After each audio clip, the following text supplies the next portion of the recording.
Olá, boa noite, bom dia, boa tarde.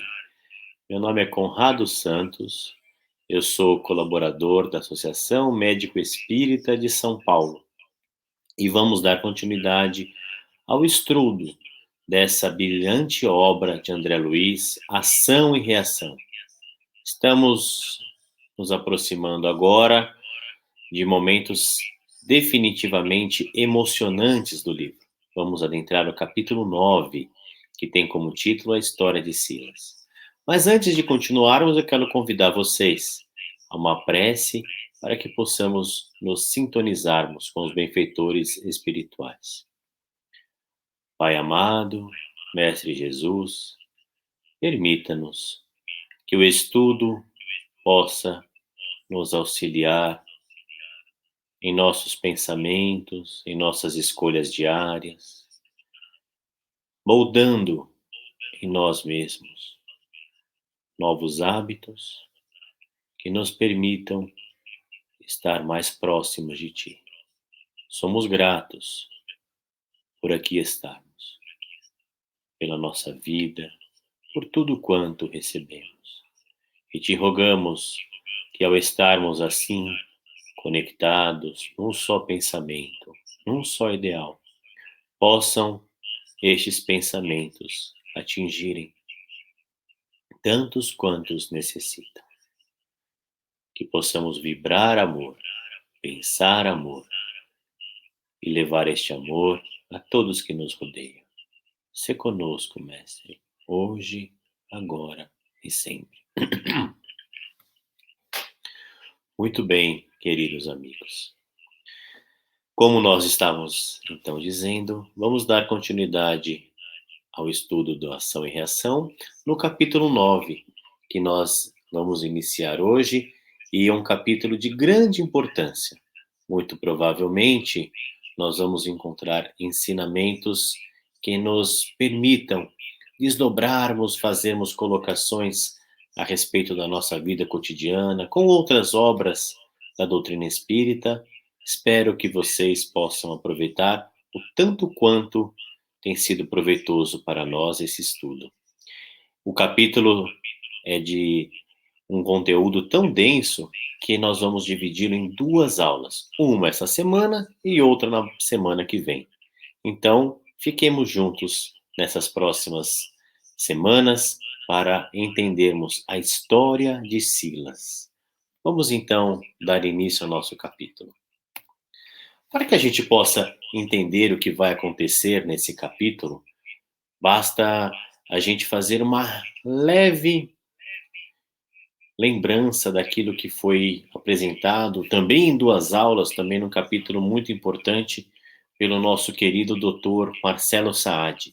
No capítulo anterior, nós estávamos então entendendo um pouco mais sobre o intrigado caso de Antônio Olímpio.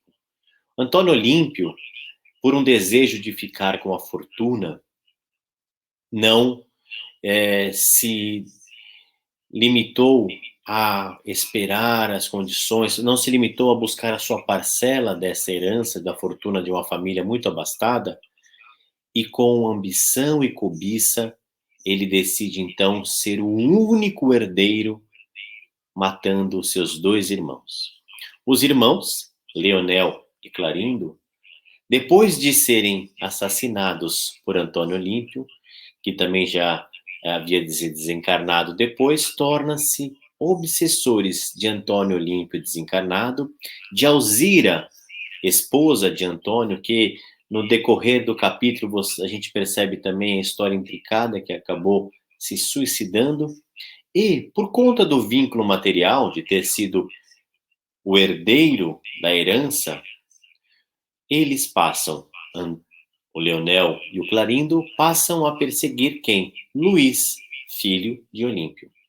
A obsessão estava então ali instalada, pois Leonel e Clarindo e mais alguns espíritos que se juntavam também a uma paixão de Luís pelo dinheiro. E este era o mote deste quadro obsessivo. Vejam como a história tem correlação entre o ontem e o hoje. A história do ontem fez com que Antônio Olímpio, por uma vontade de ser o único herdeiro, tirasse do seu caminho os dois irmãos. O seu filho, Luiz, já traz também esta vontade, esta inclinação para com as necessidades da riqueza, pela ilusão da riqueza material, assim melhor dizendo, e também se entrega a esta paixão, sendo ela o vínculo que vai buscar ligar obsessores que desejam a vingança e Luiz, totalmente entregue às necessidades terrenas da ilusão da riqueza. André Luiz, Hilário e Silas, nesse momento, estão ali, junto daquele quadro, estudando uma maneira de tentar amolecer estes obsessores, Leonel e Clarindo, e tentam fazer algo muito importante. Silas, com a sua sabedoria e o seu traquejo, começa a se aproximar de Leonel e Clarindo para ganhar-lhes a confiança. Afinal, Silas já sabia que não seria através da força, não seria através da imposição que seria capaz de convencer aqueles dois espíritos tão obstinados a cumprir aquilo que desejavam. Ponto interessante: estes dois espíritos tinham uma alta capacidade intelectual, entendiam todos os liames da obsessão, como envolver, como atrair mais espíritos, o que fazer para conseguir ser efetivo na sua conduta para que os resultados do quadro obsessivo pudessem acontecer. E descobrimos algo importante para nos esclarecer a respeito da preparação destes espíritos. Eles se declaram ter sido formados numa escola de vingadores. Vejam a que ponto chega a sofisticação do mal neste quadro obsessivo. O processo de obsessão é explicado por Leonel, que explica que, além deles, além dos dois irmãos, eles atraem outros espíritos que contam com tendências parecidas do Luiz e fazem com que isso possa ser um quadro de retroalimentação onde todos se mantêm conectados, mantendo assim um delírio psíquico em Luiz. André Luiz revela que não tinha conhecido jamais obsessores que estivessem tão bem preparados para o ato da vingança.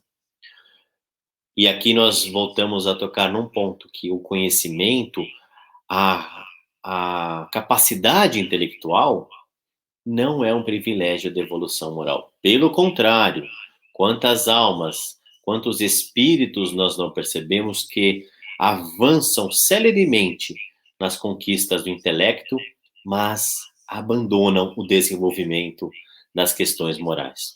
Silas nos explica algo de importância. Cada um de nós vive nos reflexos mentais de si mesmo, angariando as influências felizes ou infelizes que nos mantêm na situação que buscamos. As esferas superiores são constituídas pelos reflexos dos espíritos santificados. Aqui nós temos algo que vale a pena refletirmos. Esta nossa escolha que nós acabamos plasmando através dos nossos pensamentos o nosso reflexo. Silas esclarece que estamos diante de um processo semelhante da transmissão de imagens, da televisão mesmo, onde há uma sintonia e há um processo de conexão em que é enviado para a mente de Luiz imagens, verdadeiramente como se faz na televisão, como estamos fazendo nesse instante, transmitindo as imagens através de ondas que ficarão registradas nisso, criando um processo, então, de sintonia. Com este processo, Leonel projeta, então, no campo mental de Luiz, como se fosse uma tela, a situação de cobiça das terras vizinhas. E o Luiz acordaria com a lembrança, como se tivesse sonhado. Silas vai se aproximando dos dois irmãos, tenta ganhar a confiança, começa a dizer que entende a motivação deles e começa a se aproximar para que ele possa, de alguma maneira, ganhar um espaço para, quem sabe, mudar a ideia dos dois irmãos da vingança. E também nós não podemos deixar de esquecer que temos nesse imbricado caso obsessivo também Alzira, que se suicidara por conta do processo também de perseguição dos irmãos e neste momento não era talvez razoável que ela voltasse ao convívio. Com a confiança conquistada por Silas, há um combinado em que Silas, André Luiz e Hilário voltaria num dia posterior para ver o desdobramento desse quadro. Os nossos Leonel e Clarindo esperavam encontrar ali companheiros que fossem compactuar ou mesmo admirar da sua capacidade de colocar em prática o plano da vingança contra Luiz, filho de Antônio Olímpio. Vamos ver então o que nos espera pela frente. Como será que Silas, junto com André Luiz e Hilário, serão capazes de fazer mudar de ideia os nossos queridos irmãos que se comprazem nesse momento no desejo cego da vingança?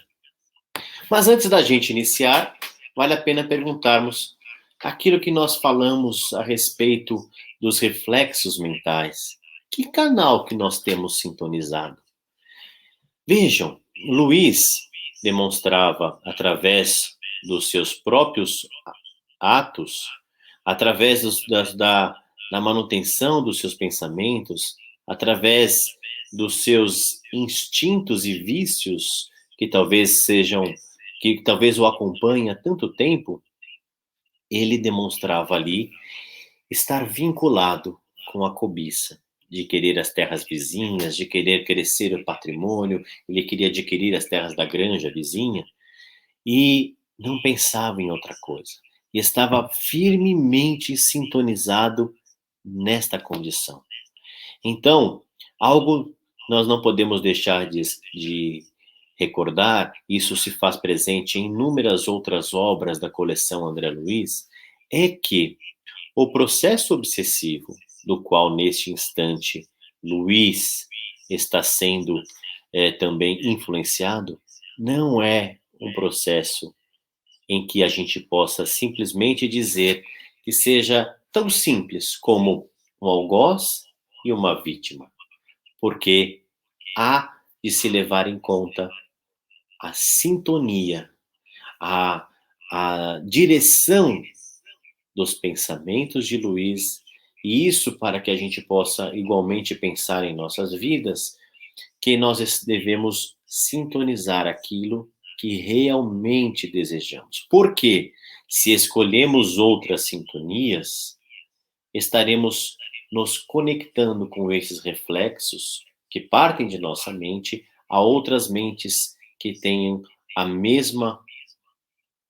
mesmo objetivo, o mesmo ideal.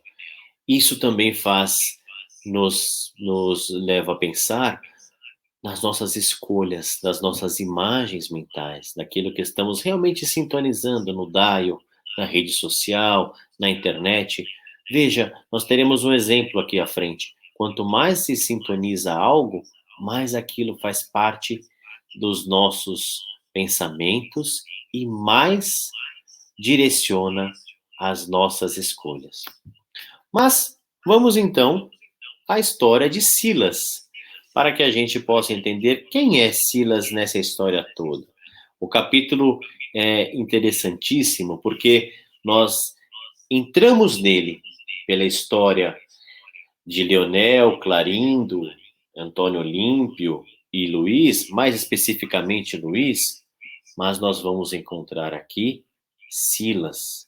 Por que é importante conhecer a história de Silas, que agora vamos começar a descortinar no capítulo 9 de Ação e Reação. Muito bem. Então, depois de combinarem que estariam de volta para uma Para o maior aprofundamento, na noite seguinte, de volta ao lar de Luiz e Adélia, esposa de Luiz, né? Ambos encarnados, André Luiz, Silas e Hilário então buscam entender um pouco mais da situação. Vejam que, ao encontrar Luiz, eles percebem que ele mantinha-se fixado nas ideias da noite anterior, da cobiça, de crescer as suas divisas e assim por diante, né? Adélia, dedicada, cuidava das crianças, logo indo para a noite de sono.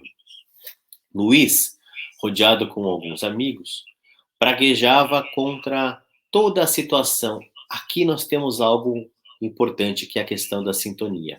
Veja que a leitura de Luiz, dos noticiários que ele consumia, era exatamente uma leitura extremamente pessimista.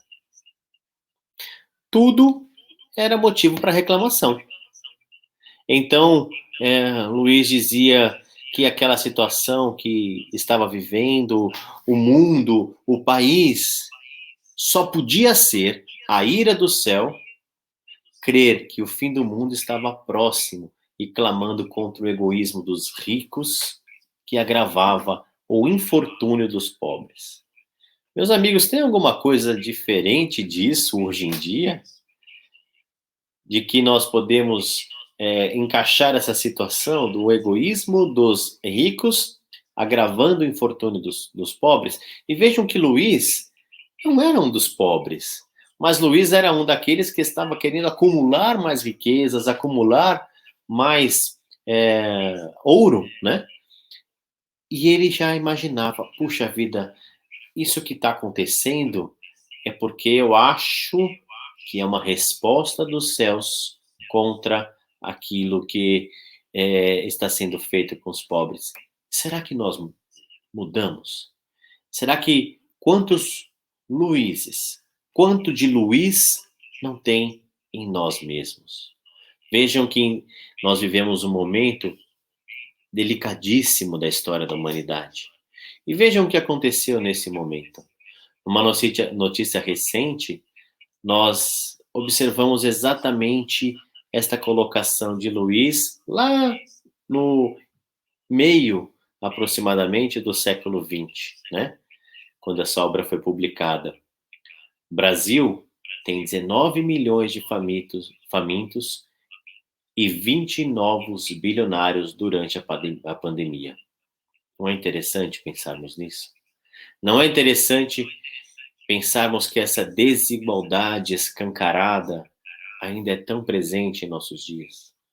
Por isso, fica a reflexão: quanto de Luiz ainda existe dentro de nós, olhando para as nossas próprias divisas e, vejam que interessante, nos vinculando a este tipo de pensamento. Pensamento negativo, pensamento que pouco ajuda. Pelos olhos de Leonel, ou seja, Leonel, que ali estava no ambiente, ao olhar para essas colocações, ao observar Luiz, como será que ele... Imaginem, nós estamos diante de alguém que nós desejamos a vingança. E, de repente, aquele nosso alvo se mostra com toda a sua fragilidade do ponto de vista de pensamentos positivos, do ponto de vista de positividade, do ponto de vista de mostrar-se altamente egoísta. Então, pelos olhos de Leonel, era mais uma confirmação. Uma confirmação, veja bem, Luiz é o derrotismo em pessoa. E tudo que ele faz, ele enxerga cinzas. Ele ajuiza com firmeza sobre os desastres sociais e conhece as zonas mais tristes da indigência coletiva. Entretanto, veja, ele enxerga que tem pobreza, ele enxerga que tem injustiça, mas não consegue e não sabe desfazer-se de um só centavo dos milhões que retém a favor dos que sofrem nudez e fome. Leonel estava aqui fazendo como que a gente diz no ditado popular, né? colocando o dedo na ferida.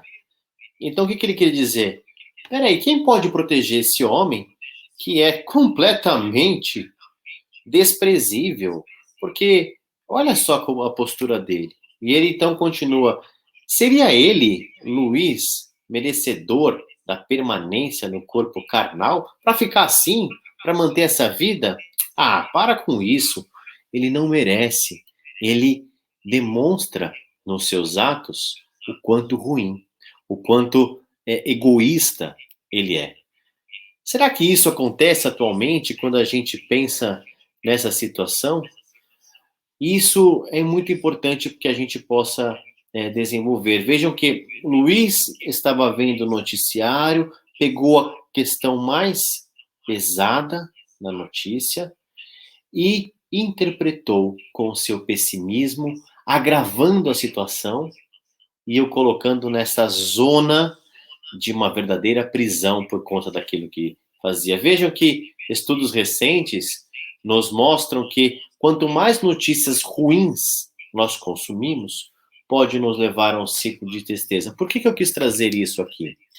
Nós não devemos ser alienados das notícias, até porque é importante que, assim como o Luiz pôde observar a fome, a desigualdade, é importante que a gente esteja consciente do que acontece, sobretudo nesse momento. Entretanto, é preciso que a gente saiba equilibrar isso, para que não nos acorrentemos nessa onda mental de negativismo, de tristeza, de desesperança. E nós vamos entender aqui como é possível fazer isso. Já com os olhos de Silas, então vejam, aquela mesma situação foi vista por Leonel, mas Silas também colocou a sua análise. Ele disse: Luiz é um doente, ele necessita da nossa compaixão. Há moléstias da alma que arruinam a mente por um tempo indeterminado, de tão graves que são, de tão difíceis de serem vencidas. Então, não podemos olhar para aquele nosso irmão e simplesmente julgá-lo e simplesmente dizer o quanto ele está perdido nos seus pensamentos, perdido nas suas escolhas, cego pelo seu orgulho, pelo seu egoísmo. E aqui Luiz nos dá uma receita importante. De tanto ficar vinculado às suas fortunas, ao desejo de conquistar mais, de acumular mais riquezas, ele ficou fixado nesse assunto. E perdeu. Vejam que importante aqui. Ele, Luiz, já perdeu o contato com os livros e nobres companhias. Quero fazer um recorte nessa frase para que a gente possa lembrar. O que devemos fazer, então, quando nós temos, de um lado, as notícias ruins, o sofrimento, a tristeza, o desespero? Devemos assimilar isso, mas nos alimentarmos com essas companhias nobres, com livros, para que nossos pensamentos possam nos ajudar a, a refletir melhor o que deve ser feito, a não entrarmos nessa onda autodestrutiva que nos impossibilita de fazer algo. E qual seria uma receita? Silas aqui diz que Luiz estava praticamente só, porque ele tinha na religião domingueira, se isso significa ir à missa aos domingos, mas ele não encontrava lá nada além da adoração para com Deus, como se fosse uma maneira de troca. Mas como que ele poderia então conseguir mudar se ele não tinha nem sequer na religião que ele buscava um caminho para libertar-se disso? Então é como se fosse lá, estou vindo aqui aos domingos, faço a minha parte, mas eu vou voltar para o meu mundo, fixado na minha fortuna, no meu desejo de acumular, cobiçando as outras fortunas e assim por diante. Mas quem será que pode ajudar nosso amigo Luiz? Como ele pode sair dessa? A fixação na vingança era muito presente. Independente disso que estava falando, Silas, Leonel e Clarindo estavam determinados. Sabe aquela coisa que a gente diz assim, nada vai fazer tirar do caminho? Estão realmente cegos. Estavam realmente cegos nesta vingança. Eles até consideraram, mas a possibilidade de tentar refletir um pouco, mas a revolta era muito grande. Eles estavam mergulhados nessa revolta. Era difícil considerar. Leonel, então, justifica o seu intento, dizendo que ele, Luiz, né, e o pai, Antônio Olímpio, são os nossos devedores, porque eles nos roubaram, eles nos assassinaram, e como aquela criança voluntariosa, porém inteligente, se vê contrariada em seus caprichos, ele repetia isso. Eu quero, eu quero, eu quero, não pode ser diferente, é assim que tem que ser. E aí nós encontramos, então, que eles estavam realmente exigindo o pagamento. Mas com que moeda eles exigiam que Luiz pagasse para eles? Com a própria vida, com o fracasso moral, em que ele não conseguia fazer nada. Mas como é que a gente pode imaginar que Luiz poderia pagar isso? Como se paga o mal que nós fazemos? Lá no Evangelho segundo o Espiritismo, nós encontramos no capítulo 12, Amai os vossos inimigos, um texto brilhante de Júlio Olivier, que diz que a vingança é uma inspiração tão funesta quando, quanto tem por companheiras assíduas a falsidade e a baixeza.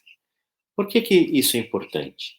Porque para sustentar naquela vingança, Leonel e Clarindo precisariam não simplesmente um acerto de contas de maneira, vamos dizer assim, justa, mas eles precisariam descer ao máximo de sua falsidade, de sua baixeza, usando as artimanhas mais deploráveis para conseguir se vingar.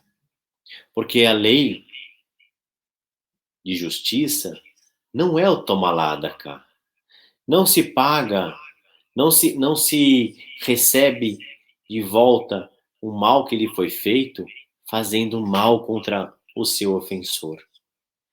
Quando nós nos colocamos nesse desejo de vingança, trazemos o que há de mais sombrio, mais doloroso, mais baixo de nossas experiências, de nossas almas, para nos colocarmos na rota da vingança. Como se a busca pela vingança fosse um regresso de algumas casas. Perdemos a lucidez, perdemos a razão, perdemos a condição de entender a humanidade do outro. Simplesmente queremos nos vingar. Quantas vezes já não pudemos perceber esses instintos em nós mesmos, naquele ímpeto de ficar cego, de tudo escurecer à nossa frente e a gente simplesmente querer fazer justiça com as nossas próprias mãos. Não é algo incomum, pelo contrário, é muito presente em nossas vidas. Mas vejam que a inspiração da vingança nunca é a justiça. São essas as companheiras da vingança. Como é que se paga uma dívida, então? Já que Luiz e o próprio Antônio Olímpio haviam, de verdade, eles haviam lesado, haviam levado a termo a vida de Leonel e Clarindo, no caso Antônio Olímpio, prejudicando as suas existências. Silas, então, nos instrui que o devedor não pode pagar.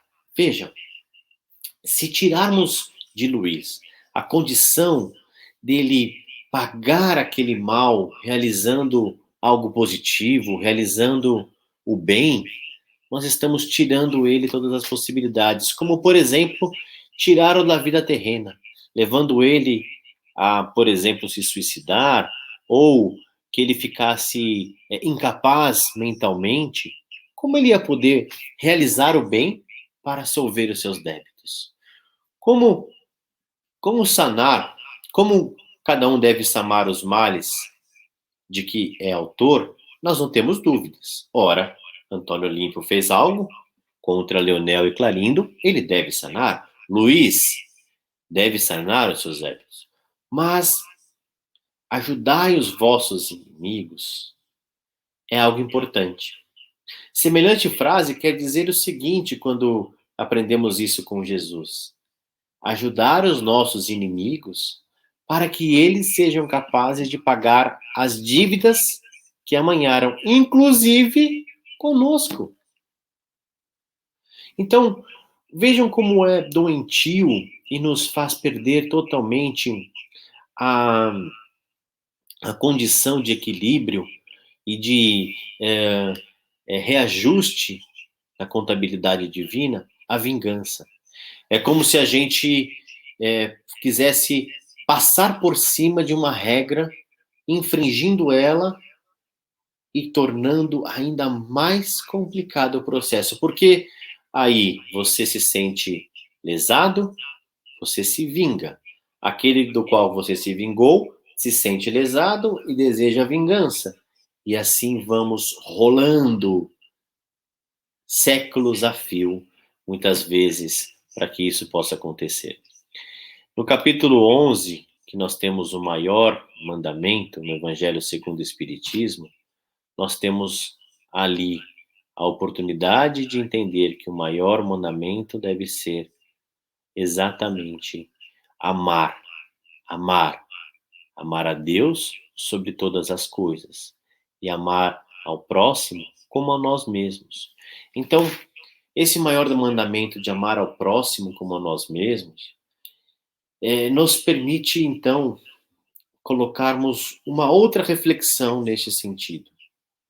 O que nós desejaríamos que um algoz, um perseguidor, fizesse para conosco para que pudéssemos sanar as nossas dívidas? Que recursos desejaríamos? Que reações seriam bem-vindas ao nosso coração?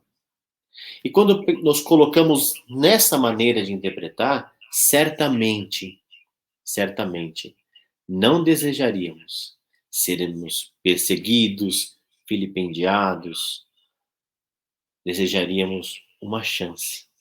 Neste capítulo tem uma passagem interessante, que é quando se compara, então, a essa relação com o Criador como se fosse um reino, o reino. E então, um servo deste reino, de um rei, né, chega para o rei e o rei, então, lhe pede contas da dívida que ele deveria quitar. Ele diz que não teria condições de quitar as suas dívidas. O rei, então, olha compadecido e sabe que se ele gostaria de receber de volta aquilo que emprestou ao seu servo, ele precisaria lhe dar condições. Ele precisaria lhe dar ferramentas para que ele pudesse constituir o patrimônio para arcar com a sua dívida. Então ele diz: vá e faça isso aos outros também. E aquele servo então sai do reino e, ao encontrar pelo caminho outros companheiros que também lhe deviam algo, ele tem uma outra postura. Ele é severo para com esses companheiros e diz assim para eles: me paga logo o que você me deve, porque eu quero ter disso de volta. O rei então fica sabendo disso e manda chamá-lo e diz então a ele: servo infiel, eu te dei uma chance e você, na primeira oportunidade, foi cobrar os que te devem. Você não deveria agir para com os outros da mesma maneira que eu, o seu rei, agi com você? Se nós entendemos que na esteira do tempo somos devedores, devemos pensar de maneira clara que ao perseguirmos alguém que nos tenha ferido, que nos tenha lesado, estamos imputando a ele a incapacidade de arcar com uma nova condição para conosco. Estamos dificultando este reajuste. Mas qual seria a revelação de Silas? Nós então entendemos toda a questão, mas aqui temos então uma situação muito interessante, que é a revelação de Silas, que está, naturalmente, podemos ver até então, está empenhado em tentar resolver este caso, em tentar ajudar. Mas eu acho que a revelação de Silas diz muito respeito à maneira com que nós vamos agir frente aos nossos desafios íntimos que nos batem à nossa porta. Silas será para nós um exemplo de como devemos agir frente a uma conduta que queremos adotar para resolver algo que é tão presente dentro de nós. Mas eu queria deixar então para contar a história do Silas na nossa próxima aula. Afinal de contas, falamos agora, nesta aula que fizemos aqui, nesta nossa conversa, nesse nosso bate-papo, sobre a questão da vingança, sobre a questão de estarmos cegos em exigir, em pedir de volta aquilo que nos foi muitas vezes tirado e não enxergamos outra maneira de fazer justiça senão a vingança. E acho que esta deve ser a nossa reflexão para pensarmos sempre o que fazer quando nos sentimos lesados, qual deve ser a nossa conduta adequada. Recordemos disso. Ajudai os vossos inimigos, para que eles sejam capazes de ter condições de lhe restituir o mal que lhes fizeram. O bem sempre se sobrepõe ao mal, e isso devemos guardar em nossos corações. Espero você no nosso próximo encontro, na nossa próxima conversa sobre este momento tão importante que conheceremos mais Silas, um espírito dedicado e que está profundamente interessado em fazer o bem, a Leonel, Clarindo, Luiz e assim por diante. Te espero na próxima semana. Fiquem em paz, fiquem com Deus.